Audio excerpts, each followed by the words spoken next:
Boy, it seems like Disney is having a tough year as a company, especially in Miami, especially in Florida, with the battle between them and Ron DeSantis about the policies and stuff they want to add on to Disney and take out of Disney. That ongoing battle, and also as a company like the streaming service, ESPN, you name it, Disney's not really doing too well.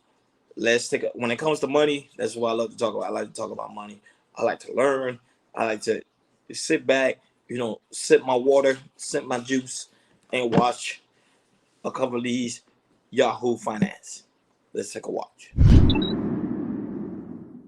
I'm watching The House of Mouse. Disney reporting earnings on Wednesday after the bell. Expectations for revenue of $23.33 billion on EPS of 80 cents a share. Those shares up around 25% this year after that rough go in 22 when the stock fell more than 40%. Streaming losses once again will be in the spotlight. We know parks continue to be healthy. Disney streaming losses were $1.5 billion in their most recent quarter.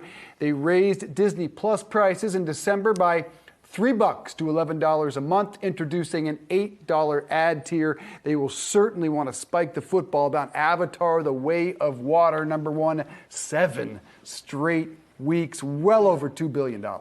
Impressive. But when it comes to movie rights, Disney, by the way, these are some headlines that just dropped a few hours ago. They're exploring the sale of more of their films and TV series to their rivals. And they're seeking to do that because they want more cash from their library, their content library, and they have to satisfy these activist shareholders. So always gets back to the activist shareholders. And when you're not a recession, when you're in a bear market, we've been in a bear market for almost a year.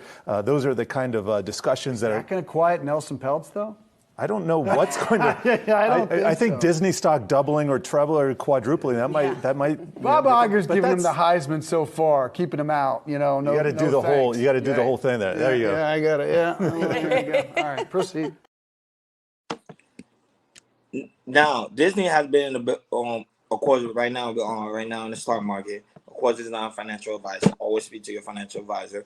I'm someone who has invested in Disney and still am invested in Disney because the simple fact is, even though right now it's the bear market, everything is pretty much down.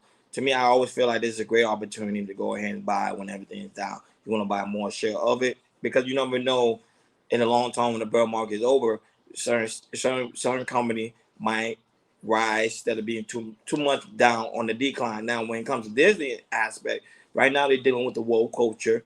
Everything's woke. Everything's about Disney is woke. So that's pretty much bringing the company value down. They're not focused on what need to be focused on, which is just the streaming service, the movies, the cartoons, and also the ESPN, the sports. They're focused on certain things that's totally out of it because they want to pretty much be in the political game, and I think that's what's hurting them as a company. Right now, I think their shares right now is worth like $89, if I'm not mistaken, as of right now, as of today, Monday.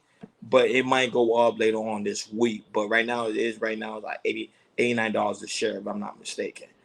And someone always told me from a wise perspective, they would say when stuff like that is down, this is the best time to buy because Disney been around for many, many years. And I don't think Disney pretty much ain't going anywhere. I think pretty soon Disney and Ron DeSantis in Florida will come to agreement, and that's going to probably put Disney right back onto the map again. But right now, if you ask me, Disney's hurting. Yes, they're hurting because of the simple fact of the woke culture. Everything now has to deal with the LGBTQ community, and not really focus on what Disney used to focus on in the past, which is just movies, great movies, and great streaming service. But right now, the streaming service have I think increased by a couple of dollars. I think one time when they first started, I think it was like $10.99 a month. Now they up to $15.99 a month. Nobody's gonna really pay for that streaming service when you got YouTube and Netflix and other streaming services, Yahoo and other streaming services. So nobody's gonna pay that money for Disney Plus. Like, come on.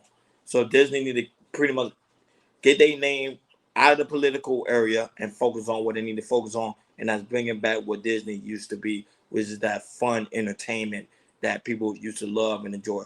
Prime example, Marvel. You already know Marvel movies, Marvel Studio. Everybody loved Disney for that. But ever since they got into that woke culture, people are turning their back on Disney, and it's hurting them as a company. $1.2 billion losses Disney, you got to change, man. Subscribe to KL Coach Twitter. Remember, the link has been on top of my chat, in my community tab, and also my bio. Remember, we do go live each and every Monday, Wednesday, Friday, 6 o'clock Eastern Time with my good man Prince Hakeem and my good man New Jordan Era. Hope to catch you at one of the live streams. You already know, guys. You never know when you're going to catch me again. I'll talk to you guys later. Peace.